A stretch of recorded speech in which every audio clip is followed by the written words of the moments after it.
আমাদের জীবনের দৃষ্টিভঙ্গি কিরকম জানেন? বলছি, একজন টিচার তার স্টুডেন্টস একটা অদ্ভুত অ্যাসাইনমেন্ট দিলেন। What was that?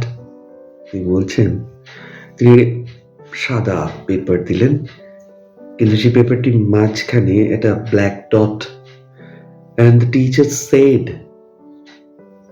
Do right something on this paper. পেপারটা সম্পর্কে কিছু লেখো। দে আর কনফিউজড, কি লিখবে কি লিখবে, শুধু দেখছে পুরো একটা হোয়াইট পেজ, একটা ব্ল্যাক ডট। তখন প্রত্যেকে তারা লিখল, এই পেপারটিতে কালো রঙের একটা স্পট আছে।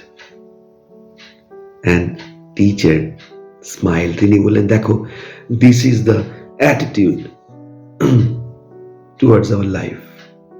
আমরা সবাই ব্ল্যাক স্পটটা দেখলাম, কিন্তু কেউ লিখলাম না কাগজটার পুরোটাই সাদা।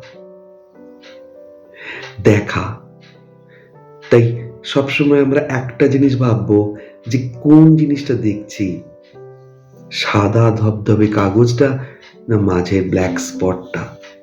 যে কোনো রকম মানবিক সম্পর্ক, যে কোনো রকম পরিস্থিতি, যে কোনো রকম সমস্যা, কি দেখছি, সাদা কাগজটা না ব্ল্যাক স্পটটা?